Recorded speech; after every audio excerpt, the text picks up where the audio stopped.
Hello नमस्कार दोस्तों, मैं हूं रजत और मैं आप सभी का रजत स्टडी पॉइंट पर स्वागत करता हूं। आज हम आपके लिए एक पोयम द विलेज सॉन्ग पढ़ाएंगे जो सरोजनी नायडू के द्वारा कंपोज्ड। इस पोयम में एक माँ और बेटी के बीच का जो वार्तालाप है उसके लिए बताया जाता है। सबसे पहली लाइन है, honey child whither are you going? Would you cast your jewels all to the breeze blowing? Would you leave the mother who on golden grain has fed you? Would you grieve the lover who is riding forth to bed you? इसमें जो माँ है अपनी बेटी के लिए कह रही है कि बेटी हनी चाइल्ड प्यारी बच्ची। हनी का मतलब होता है प्यारी या प्रिय। हनी चाइल्ड मतलब प्यारी बच्ची। व्हाइदर आर यू गोइंग? व्हाइदर का मतलब वेयर से होता है। बहुत पुराने समय में कम से कम 2 दशक पहले वेयर की जगह ज़्यादातर व्हाइदर का प्रयोग किया जाता था। तो व्हाइदर का मतलब होता है वेयर मानी कहाँ। तो जो उसकी माँ है वो अपनी बच्ची से कह रही है कि हनी चाइल्ड प्यारी बच्ची व्हाइदर आर यू गोइंग? तुम कहाँ जा रही हो? उसकी माँ कह रही है कि बेटी तुम कहाँ जा रही हो? प्यारी बच्ची तुम कहाँ जा रही हो? Would you cast, interrogative sentence है। Would you cast your jewellers मानी होता है गहने आभूषण, ऑल मानी सभी, टू ब्रीज मानी होता है हवा, ब्लोइंग मानी फेंक देना या बहा देना।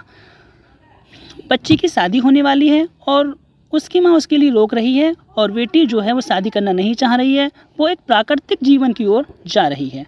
बेटी कह रही है कि माँ मुझे इन शादी ब्याह के फालतू के चक्करों में नहीं पड़ना है, मुझे जंगल की तरफ जाना है।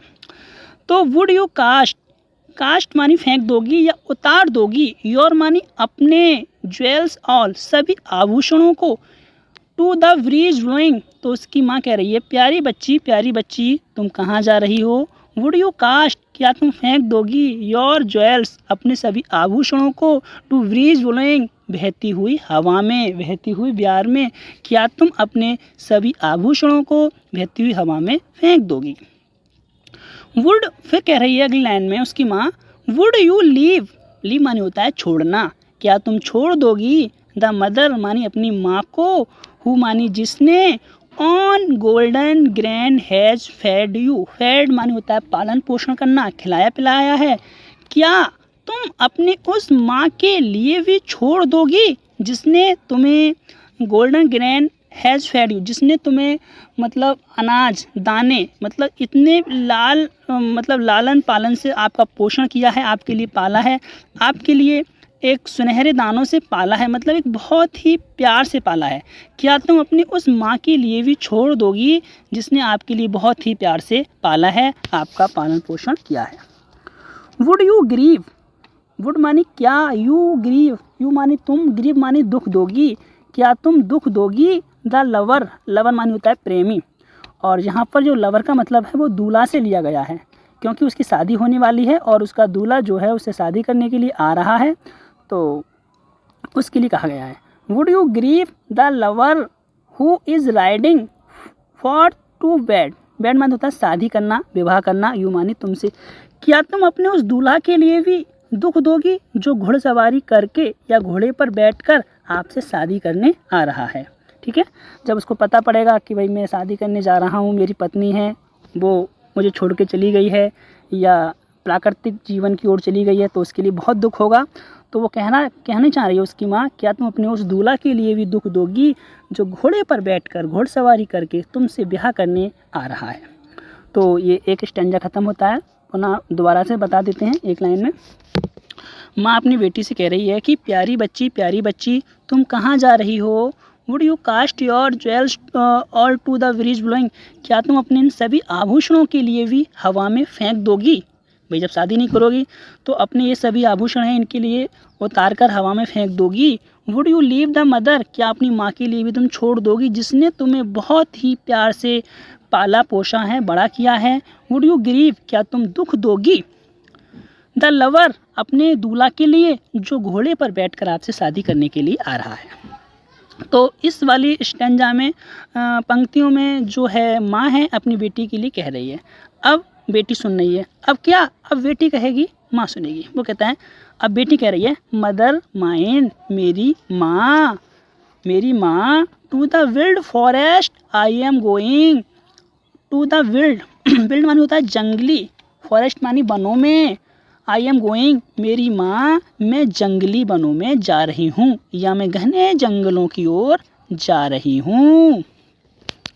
वेयर मानी जहाँ, अपॉन द चंपा, चंपा एक फूल का नाम होता है, वक्स, and champa's words are blowing, जहाँ पर चंपा एक फूल का नाम होता है, चंपा की टहनियाँ हैं, चंपा की कलियाँ हैं, आर ब्लोइंग मेरी माँ, मैं घने जंगलों में जा रही हूँ जहाँ पर चंपा की कलियाँ हैं, जहाँ पर चंपा की टहनियाँ खिल रही हैं। सही है। टू द कोयल, कोयल मानी होता है कोयल, हाउंटेड मानी होता है आवाज़गी, जहाँ पर कोयल की आवाज़गी है। रिवर मानी नदियाँ हैं, आइसलेस मानी दीपू टापू हैं। वेयर मानी जहाँ, लोटस लिलीज गिलिस्टन, जहाँ पर जो लोटस हैं कमल के हैं, कुमुंदनी हैं, गिलिस्टन मानी महकते हैं। और मेरी माँ, मैं वहाँ जा रही हूँ जहाँ पर कोयल आवाज़ें करती हैं, नदी झरने गिरते हैं, और जहाँ पर जो कमल और कुमुंदनी जैसे फूल महकते हैं। द वॉइस मानी आवाज़, ऑफ फेरी फ्लॉक, फेरी मानी होता है परी, फ्लॉक मानी जन, और जो फेरी फ्लॉक हैं आर कॉलिंग मी, मुझे बुला रहे हैं। और मतलब मेरे लिए, मैं प्राकृतिक जीवन की ओर जा रही हूँ जहाँ पर जो परियों की आवाज़ है, मेरे परिजन हैं, परिजन का मतलब परिवार वालों से नहीं है, परिजन का मतलब है जो एक प्राकृतिक दुनिया होती है, वहाँ पर परियां होती हैं, जंगल होते हैं, पहाड़ होते हैं, तरह तरह की नेचर ब्यूटी होती है, वो सब चीज़ों से लिया गया है। और मुझे मेरी परिजन मतलब परिजन बुला रहे हैं। फिर उसकी माँ कहती है, ओ लिसन, अरे सुनो, लेकिन बेटी नहीं सुनती है, वो चली जाती है। तो इसमें बेटी कहती है कि मेरी माँ, मैं घने जंगलों में जा रही हूँ जहाँ पर चंपा की टहनियाँ और चंपा की कलियाँ खिल रही हैं या हिल रही हैं, और जहाँ पर कोयल की आवाज़गी होती है, यानी कि कोयल कूकती है, जहाँ पर नदियाँ हैं, जहाँ पर क्या है, द्वीप हैं, टापू हैं, और जहाँ पर कमल के और कुमुदनी जैसे फूल खिलते हैं, महकते हैं, और मुझे मेरे परिजन बुला रहे हैं, मैं वहीं जा रही हूँ। तो उसकी माँ कहती है, ओ लिसन, अरे सुनो। अब उसकी माँ फिर कहती है, पहले माँ ने कहा, फिर बेटी ने कहा, अब फिर माँ कहती है। माँ क्या कहती है, हनी चाइल्ड, प्यारी बच्ची, द वर्ल्ड मानी संसार is full of pleaser, pleaser मानी होता है सुख समृद्धि से। तो उसकी माँ कहती है कि देखो बेटी, मेरी प्यारी बच्ची, ये संसार जो है खुशियों से भरा हुआ है। किससे भरा हुआ है? खुशियों से भरा हुआ है। ऑफ ब्राइडल सॉन्ग, ब्राइडल मानी होता है दुल्हन, सही है। एंड क्राइडल मानी होता है पालना, जिसमें जो बच्चे छोटे छोटे होते हैं वो खेलते हैं उसमें, सही है। एंड संडल मानी होता है चंदन, और स्कैंटेड मानी होता है खुशबू, और लेसन मानी होता है फुर्सत से, सही है। योर ब्राइडल, इतना मतलब समझते हैं। उसकी माँ कहती है कि प्यारी बच्ची, ये संसार जो है खुशियों से भरा पड़ा है, मतलब प्यारी मेरी बच्ची, ये संसार जो है खुशियों से भरा हुआ है। आप ऐसा मत करो, जंगल में मत जाओ, संसारी खुशियाँ के लिए अपनाओ। संसारी खुशियाँ क्या होती हैं? जिसमें भाई तुम जंगल नहीं जाओगी तो क्या होंगे, आपकी शादी होगी, है ना, शादी होंगी तो आप दुल्हन बनोगी, जब दुल्हन बनोगी तो आपके ये दुल्हन के गीत गवेंगे, घर में ढोलक बतासे बटेंगे, ये सब। एंड क्राइडल सॉन्ग, और बाल बच्चे होंगे उसके भी गाने गवेंगे। एंड संडल माने होता है चंदन, और जिसमें क्या है, एक फुर्सत की चंदन की खुशबू महकेगी आपके घर आंगन में। प्यारी बच्ची, संसार खुशियों से भरा पड़ा है, जिसमें आपके शादी ब्याह के गीत होंगे, पालने के गीत होंगे, और उसमें जब फुर्सत होगी तो उसमें चंदन जैसी खुशबू आएगी। ऐसा जीवन होता है संसार का। माँ फिर कह रही है कि योर ब्राइडल रॉब्स माने होता है कपड़े, और कपड़े जो होते हैं रॉब्स के लिए कहा गया है दुल्हन वाले कपड़े, स्पेशल जो कपड़े होते हैं लहंगा चुनरी वाले या सितारे वाले, इन सब चीज़ों के लिए कहा गया है कि your bridal robes in the loom का मतलब होता है करघा।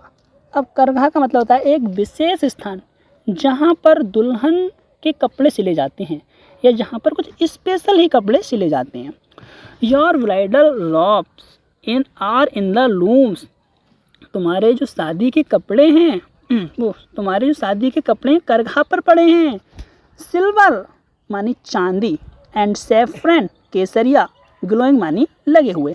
भाई रंग बिरंगे कपड़े होते हैं, चुनरिया वगैरह लगी हुई, वो तो वो कह रही हैं कि तुम्हारे जो शादी के कपड़े हैं वो करघा पर पड़े हैं, जिनमें क्या, इसमें चांदी और केसरिया आदि सब चीज़ें जड़ी हुई हैं। मतलब बहुत ही सुंदर कपड़े लगेंगे, रंग बिरंगे चमकेंगे जब।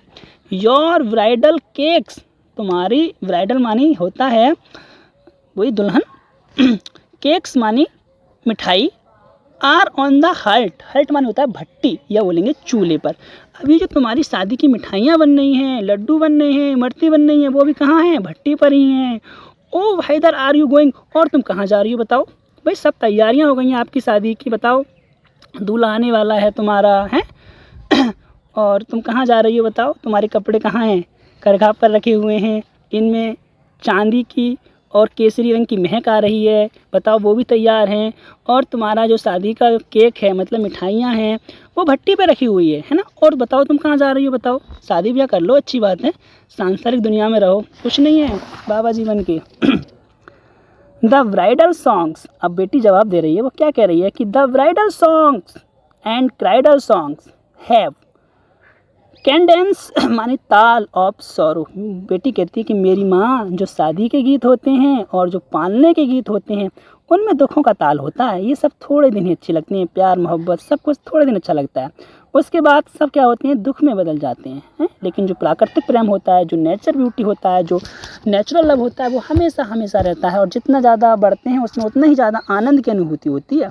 लेकिन ये सब चीज़ें क्या हैं, स्थायी नहीं है। तो इसीलिए वो कहाँ जा रही है, जंगल की ओर जा रही है। तो वो कह रही है कि जो पालने ब्राइडल जो शादी के गीत होते हैं और जो पालने के गीत होते हैं, इन सभी में एक दुखों का ताल होता है, दुखों का ताल होता है। The laughter of sun today, the wind of dead tomorrow, जो आज की हंसी है, लाफ्टर मानी हंसी है, टू द सन टूडे, जो आज की हंसी है, टूडे वो कल बदल जाएगी। The wind of dead tomorrow, wind मानी हवा, ऑफ डेथ मानी मृत्यु की, टुमारो और जो कल एक मौत की हवा में बदल जाएगी। मतलब संसार में कोई चीज़ स्थायी नहीं है ना, सुख के बाद दुख और दुख के बाद सुख। फॉर स्यूटर साइन स्वीटर, मतलब एक कंपेरेटिव डिग्री है, ये तुलना की गई है। For sweeter sound the forest notes where forest steam are falling, और जो उन सब चीज़ों से अधिक अच्छी नहीं हो सकती। ये सब शादी के गीत हैं, पालने के गीत हैं, ये सब चीज़ें क्या हैं, इस मतलब उन सब चीज़ें अच्छी नहीं हैं। किन से, for suitor sound the forest note where forest steam are falling, जहाँ पर क्या ये धाराएं गिर रही हैं, जंगली धाराएं गिर रही हैं, जहाँ पर हवा चल रही है, ये सब उन सब चीज़ों से अच्छी नहीं है। ओ मदर माइन, ओ मेरी माँ, आई कैन नॉट स्टे, मैं नहीं रुक सकती। The fairy flock are calling, मुझे मेरे परिजन बुला रहे हैं, मुझे मेरे परिजन बुला रहे हैं। तो आशा करते हैं दोस्तों आपके लिए ये कविता काफ़ी अच्छी लगी होगी और पसंद आई होगी। तो इसके लिए लाइक सब्सक्राइब कर दें और हम जल्दी मिलेंगे आपके लिए अगली अपनी पुनः वीडियो लेकर।